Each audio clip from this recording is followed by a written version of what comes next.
A lot of you may view Deepwoken as a PC only sort of game, something that would be impossible to be ported over to things like mobile, console, and so on and so forth, right?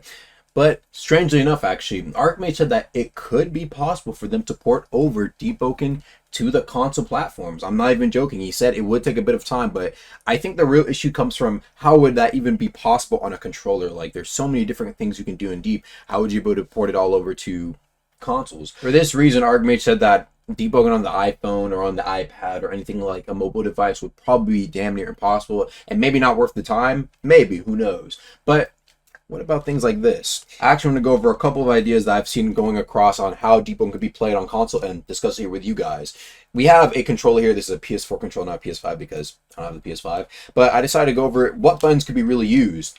If you take a look here, right, we have the R2, L2, L1, and then the buttons and so forth and so on, right? As well as the way to move, maybe the camera, right? Maybe move like your player. There's a lot of things you can do. I was thinking maybe the best way that they could do it here is that have like R2 be to swing, L2 to be a feint, and then the ideas of mantras, which we're trying to go over combat right now, could be L1 and L2. Now, what do you mean by L1 and L2, Agamatsu? Well, if you take a look here, right, if I press L1 and triangle at the same time, it could activate a mantra for my roster, and they could put like little things above to represent where it is. So it's like L1 triangle for the second slot, L1 circle for the third, L1 square for the fourth, so on and so on. You know what I'm saying, right? There's just a lot of weird things that might have to happen to make the combat work. They could have like circle for dodge, square to parry, obviously X to jump, and maybe triangle. I don't know what triangle could be. Maybe triangle could be to crouch, or maybe you crouch by maybe pressing like the left button right here. You know, you crouch, and then maybe if you're running, you can like hold crouch. Maybe run could be like double tap the thing. You know what I'm saying?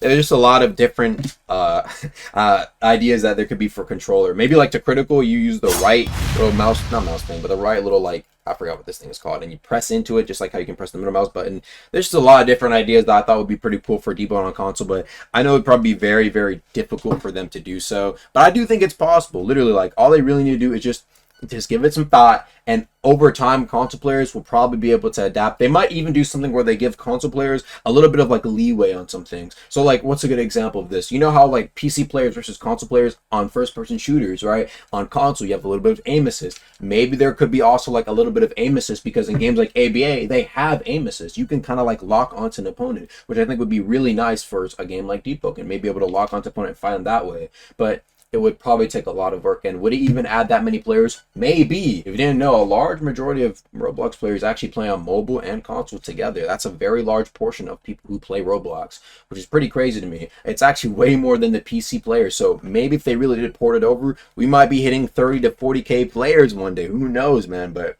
that's about it. See ya.